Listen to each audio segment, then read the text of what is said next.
Welcome everyone to yet another review. Today we're going to review the iOS 10, which got released to public only yesterday. I installed iOS 10 today on my iPhone 6 Plus, right? There are a few changes. We'll talk about the top 10 changes on the new iOS 10. The first thing is there is no slide to unlock option, which used to be there in all the iOS version till iOS 10. So now you would see at the bottom it says it doesn't say anything, it'll just say press home to unlock. So if you have a fingerprint sensor device, then just keep your fingerprint there and it will unlock the device for you. If you don't have fingerprint sensor, you just click on that, it will ask you to put in your password key.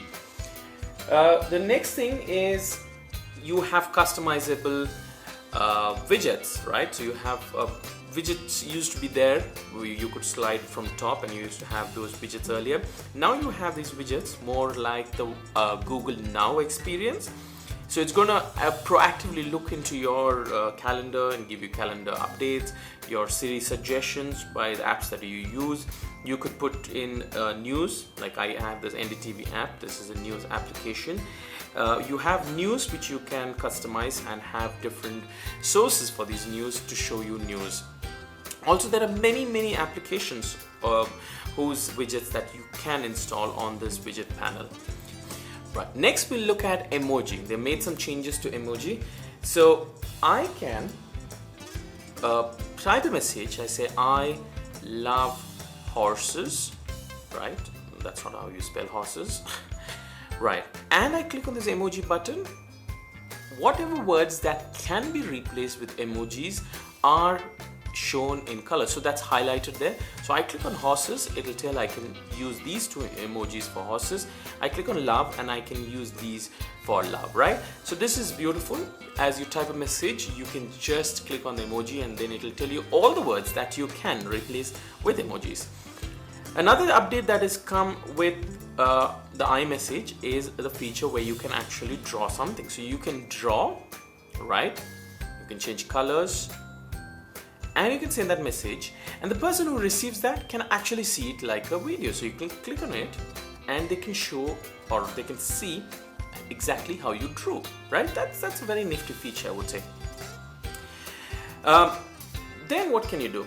You can, let's say for instance, you are on YouTube, right? And you're watching something. So let's see what is today's top video. Casey's video is always beautiful. I love Casey's vlogs the best. Now let's say I want to share this, right? I copy this link and I go to the text message and I share the link here. Now this used to happen in Facebook and WhatsApp. When I send a link, it automatically looks at the website or the link, and it used to take the relevant information, right? Now, for the first time, it comes in your iOS. So iOS 10 in your message, it updates the link to give you the relevant detail. Now, the receiving person can, if they want to watch that, they can watch it from within the iMessage app. They don't have to go. Now, in earlier versions, you had to click on that. It would take you to YouTube and you watch that video from YouTube, but not anymore. The next thing is the music app, right? So the music app, iOS 10 gives you 3 months of free music subscription. So you can become you can get into Apple Music 3 months of free subscription. I'm not a big music fan, so I don't have too many music. I just have this one YouTube music which I just downloaded now, to be very frank. So I had this I think with iOS 7, YouTube gave their album for free, right? So I had some songs. So basically what you could do is there is a new feature where you can get lyrics for a song. So if he's playing a song, you just slide up and you have the lyrics. Well, at the moment, not too many publishers are signed up to that feature, so no, you may not find that with everybody, but eventually, if this feature catches up, eventually a lot of publishers would start giving in their lyrics, and you could maybe have your own karaoke. Another thing that has always been a problematic with iOS is you couldn't delete native apps. So even if you were not using some of the native apps, you couldn't delete it, right? You had to keep it there because that was how it is. But now you can delete some of the native apps. So you can click on it, like you delete any native app and you can delete it, right? Except for the wallet, clock, some critical core apps, those you can't delete, but a lot of other native apps can be deleted.